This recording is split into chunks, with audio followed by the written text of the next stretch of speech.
he'll recover? I don't know. It's too soon to say. We should let him rest. There are thousands of bodies piling the streets. He's been very feeble for weeks. He can't get up. He doesn't speak. Do you think we should call a doctor? Call a doctor? Here? You're right. Let's just hope he wakes up one of these days.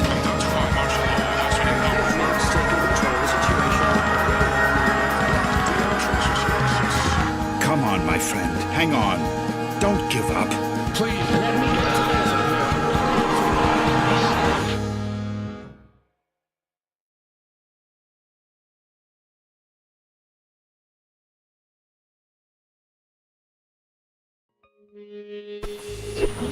Wake up, Michael.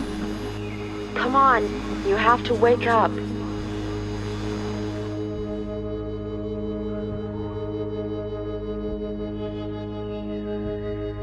What's happening? What is this place? Please, tell me! Please, Michael, wake up. Wake up. This silence, and this darkness. Where am I? Damn it. I can't remember. Where are you? Where are you hiding? Michael, please wake up. You have to wake up. Michael? Is that my name? Please tell me where I am. I can't remember anything. Who are you? Who's there? Wake up, Michael. Please wake up. Wake up now.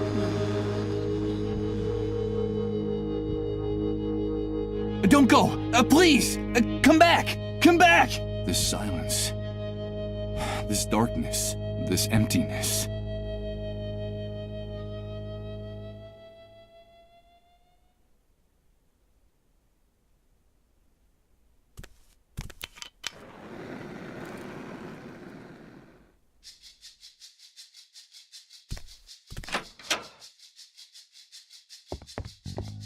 Good morning.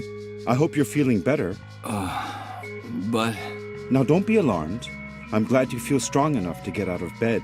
That's wonderful news. I must say you're looking much better, considering what you've been through, of course. Who are you? Ah, yes, of course. Forgive my manners.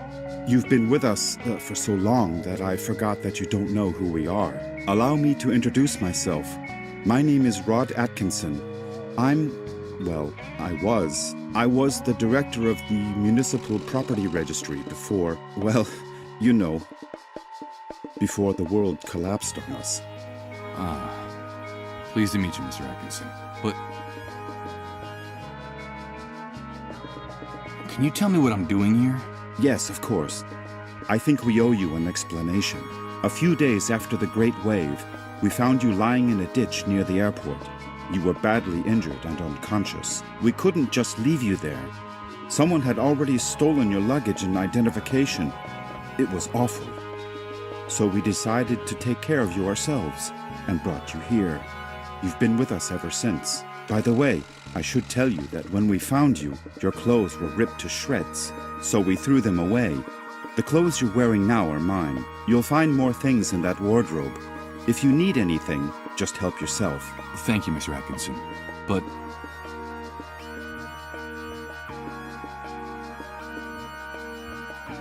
The Great Wave? What are you talking about? Well, what would I be talking about? That damned, excuse my language, explosion that brought ruin to all of us. The origin of this filthy new world that now seems to be our permanent reality. You look a little confused, if you don't mind my saying so. Do you really not know what I'm talking about? I don't know. I'm afraid not. Let me ask you.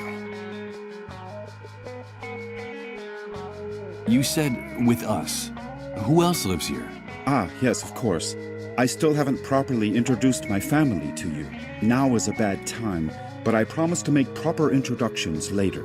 My wife and I sleep in the other room, and, well, little Colin sleeps with us. Colin? Yes, Colin is our only child. Our one ray of hope since the catastrophe. I'm going to confess something to you. Colin is the only reason my wife and I still struggle to keep going in this new world. We would have given up a long time ago if it weren't for him. Of course. I understand. So that was your wife's voice that woke me up a few minutes ago, right? My wife? No, that's impossible. My wife has been with me in the other room the whole time. We haven't come out of there for hours. But I'm glad you're feeling better and are fully conscious now. I guess we could say you've been reborn. And although the circumstances aren't the best, simply being alive nowadays is practically a luxury. So, welcome to our home. From what you've told me, I see that you've saved my life. I'm very grateful, Mr. Atkinson. No, please. You don't have to thank us. We just did what we had to. It's our moral obligation to uphold the ethical principles of civilization in this new world. But call me Rod, please. And, well, we also did it for Colin, you see.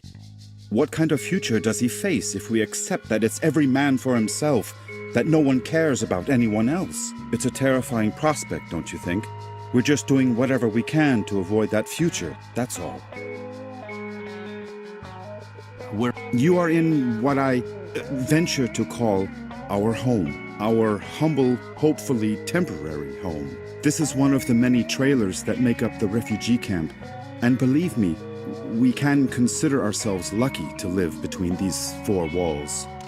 Most of the inhabitants of this hellhole, excuse my crude language, have nothing more than plastic tarps and cardboard for shelter. Wait a second. Did you say refugee camp? Yes, of course. The Facility for Temporary Accommodation of Disaster Victims is what they called it. You know, after the army declared martial law following the catastrophe. But do you really not remember?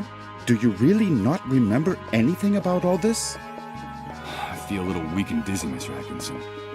Excuse me. I'm afraid I can't. I can't remember a thing. I see. There have been many cases like yours in the camp. Try to rest and not to get too agitated. Well, there's one thing I can tell you. You can consider yourself fortunate. There's nothing nice to remember about recent times, believe me.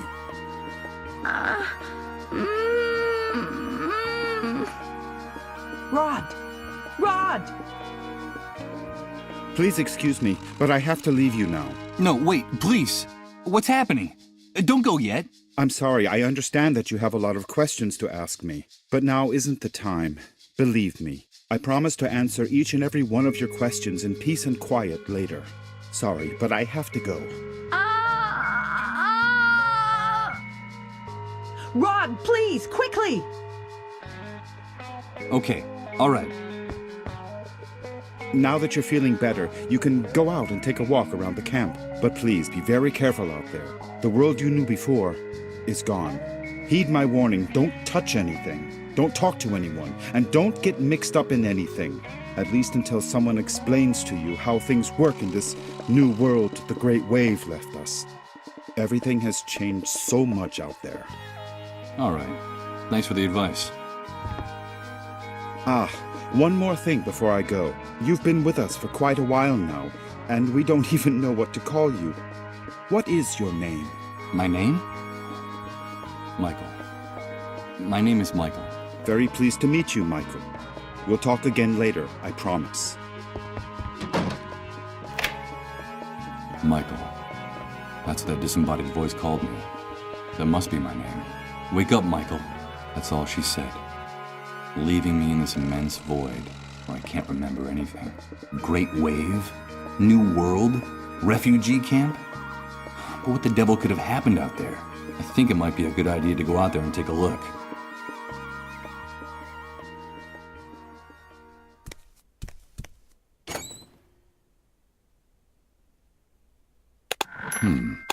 There's a very worn old notebook hidden under the lid. The cover is practically falling off the spiral binding. It looks like someone stashed it here some time ago, and then forgot about it.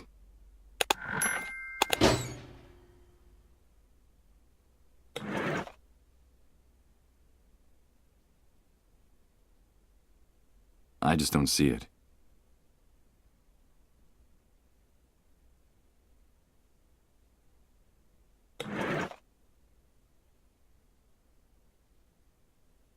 It's an old accounting ledger that still has a few blank pages left in it. From what's written in here, it looks like someone was using it as a diary before ripping out almost all its pages and leaving it inside the oven in the trailer.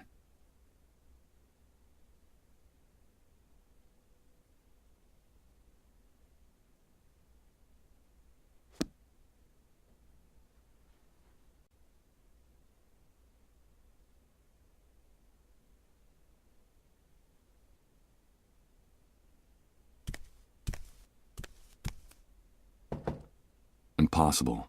It's locked. I'm afraid my host forgot to unlock it before he left.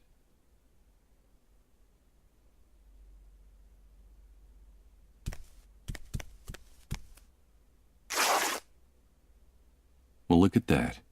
When I pulled back the sheet, part of it got torn on the spring sticking out of the bed frame. I hope Rod doesn't notice.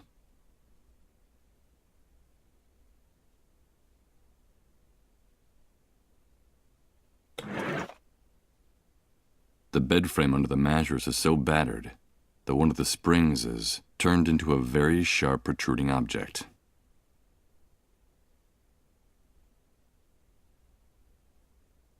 A depressing sight. A damp mattress on a bed frame and dirty, rumpled sheets. This is the bed where I've been convalescing all this time.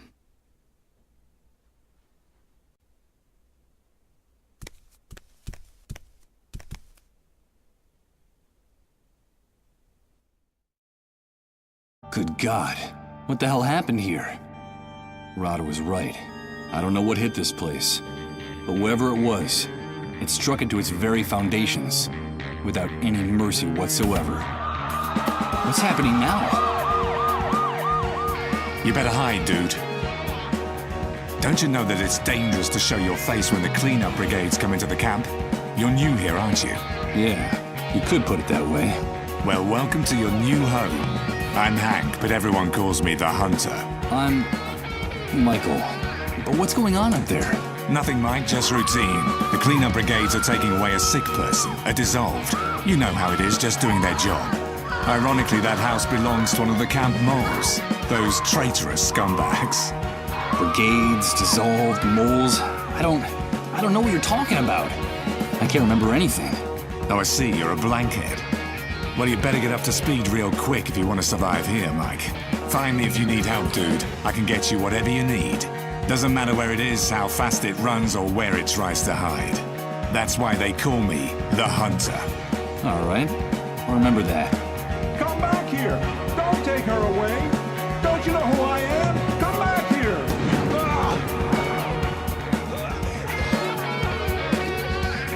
They shot that poor man in cold blood. But why did they do that? Hey, Hank?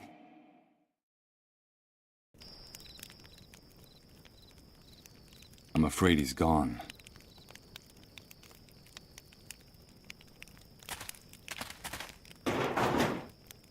Time has left these hinges bent and rusted. There's no way I'm going to be able to break open this door with my bare hands. This tangle of metal was a driver's door once upon a time. Neglect and rust have left it completely stuck.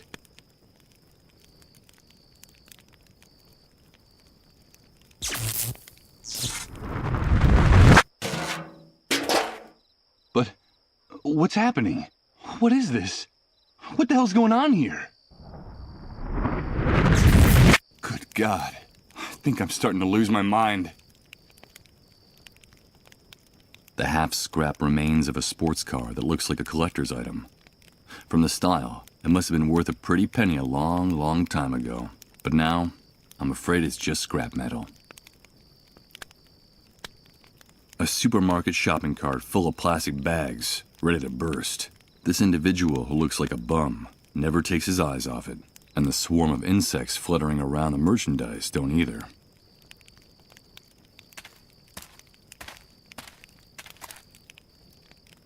Hey, you! Don't even think of putting your paws on that shopping cart! Stay away from my stuff, or I swear I'll rip your guts out with my bare hands! Okay, calm down. I won't touch anything.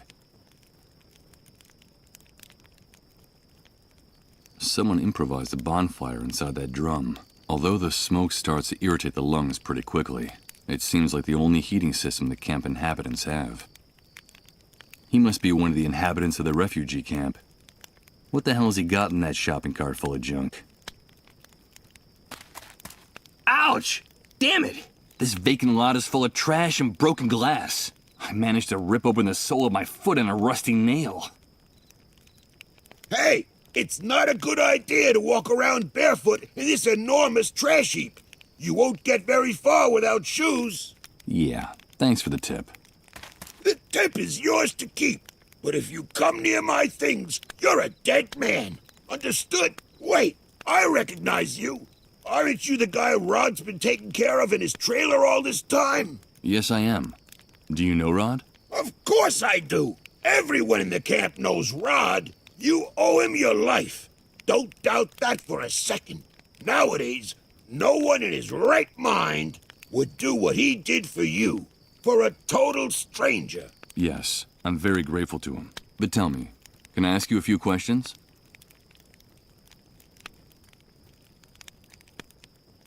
I've been hearing about an enormous explosion. The Great Wave. What on earth are they talking about? But what kind of question is that?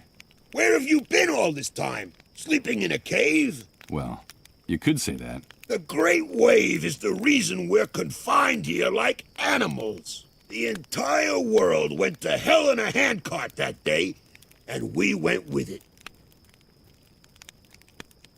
I've been able to see that with my own eyes. Can you tell me anything else? Okay, I'll tell you what I know. The Great Wave hit us one Friday afternoon right out of the blue. I remember it perfectly because I'd just come out of an important meeting at that precise moment. I'd made a lot of money from a very fat contract. Yes, sirree, Bob. Very, very fat. First, we felt the ground quaking, as if a volcano was about to erupt right under our feet. I had to get out of my car and run. Then came the explosions. Glass broke. Buildings toppled. And then for weeks, the stench of corpses rotting in the streets. In just a few hours, that damn Great Wave set us all, with our businesses, our money, and our convertibles, straight back to the Dark Ages. The Dark Ages? Of course!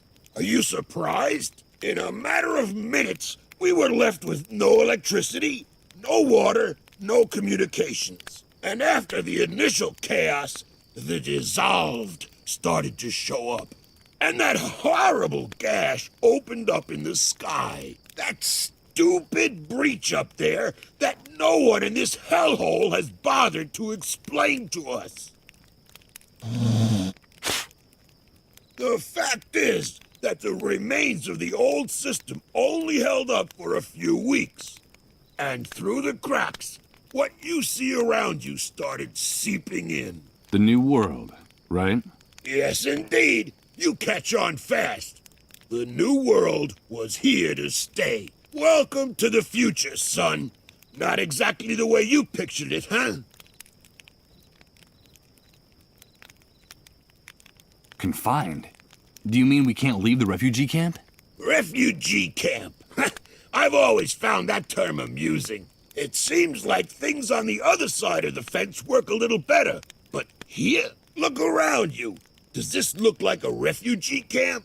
It's an army detention camp, and you're a prisoner.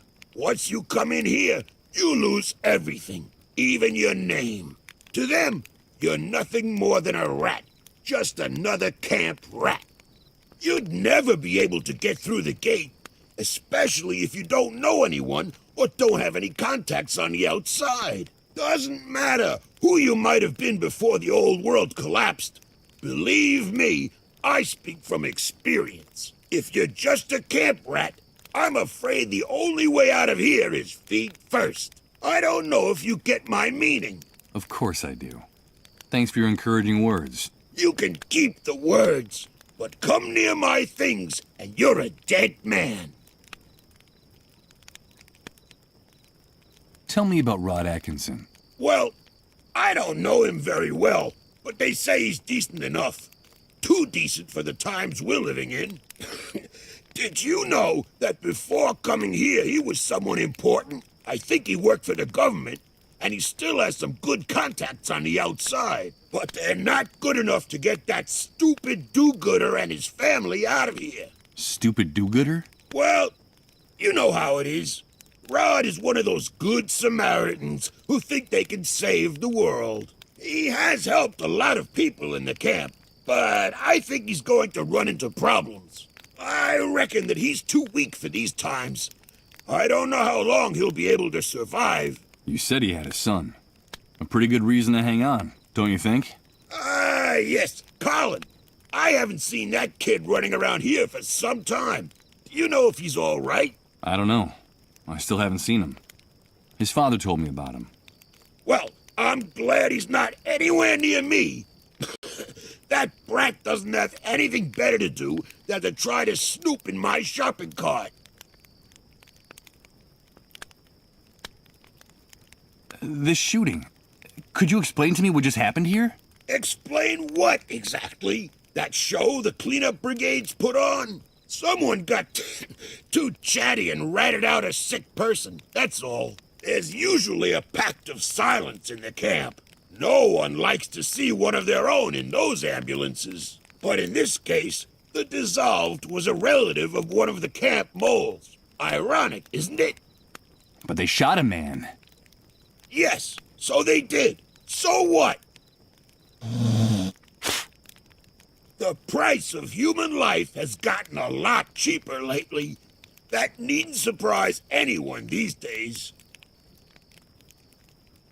Did you say dissolved? Of course, the dissolved. But what the hell's wrong with you? Those people are a real plague. They're sick, and, so they say, highly contagious. Let me give you a piece of advice about them.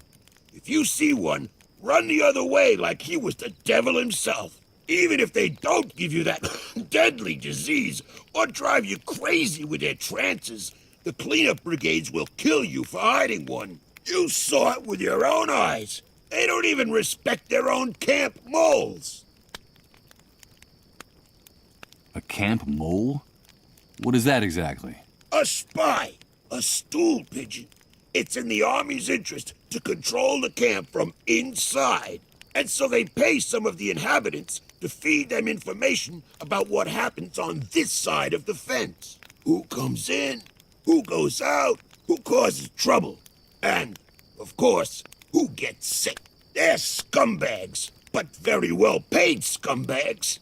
And they have certain privileges that no one else in here has. Never trust a mole. They'll do anything to hang on to the favors the Army gives them in this hellhole. Okay. I'll take your advice. You're welcome. But stay away from the shopping cart or I'll rip your guts out. Got it? Well, I'll be going on my way. Good luck to you, pal. Just be sure to stay away from my things.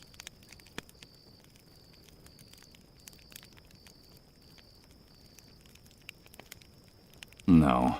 With my foot in this condition, I wouldn't get very far. I think it would be better to go back inside the trailer and try to take care of this wound. It doesn't look too good.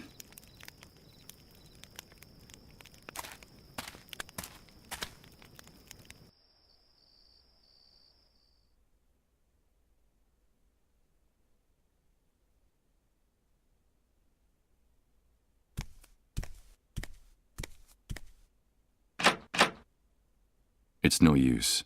It won't open. I heard Rod bolt it from inside.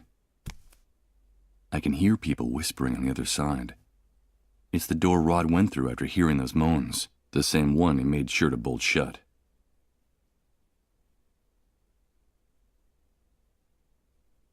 A pile of frying pans, plates, and dirty silverware waiting to be washed. Ugh, this place smells like a cheap, greasy spoon. This oil lamp is the room's only source of light. The flickering of the flame makes the room look ghostly, like in a dream, more like in a nightmare. I'm not going to snuff out this oil lamp. This place looks sinister enough with light. The old closet Rod told me about. It's funny. With the glass on the door shattered, my reflection in the mirror is fragmented, like a photo ripped into little pieces and taped back together. Impossible. It's locked. I'm afraid my host forgot to unlock it before he left.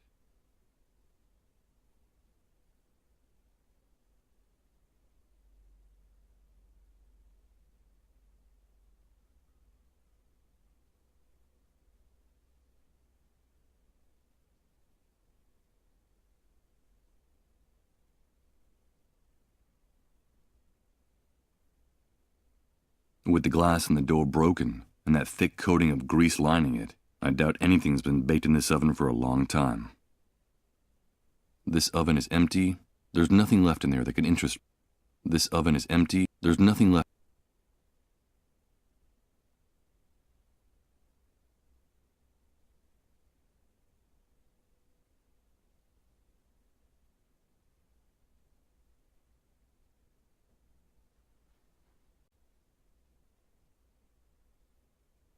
It's an unframed snapshot, stuck directly on the wall of the room. 2 adults and a child smiling at the camera in what looks like an enormous yard. One of them is Rod, my host.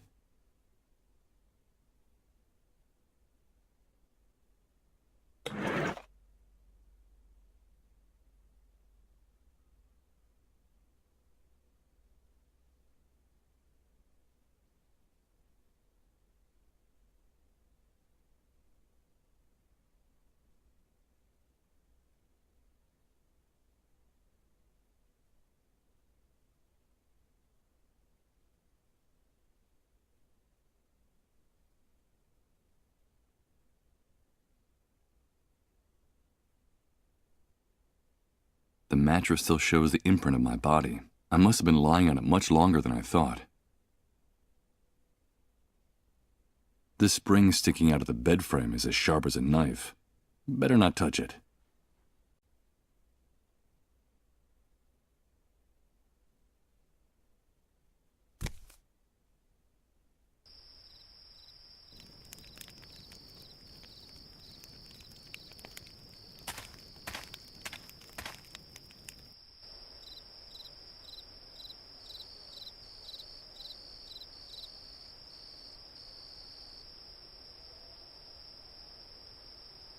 Rod seems upset and worried. What's going on in there?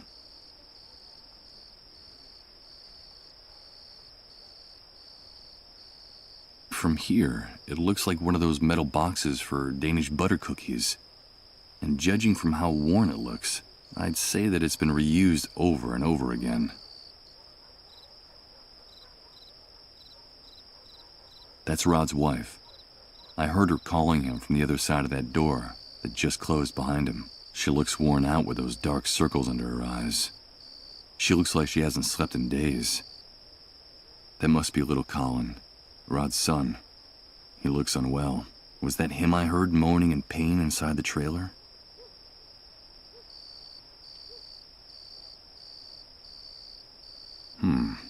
It's hard to see clearly through all the grime on this glass. On the other side is the room where Rod and his family have locked themselves away.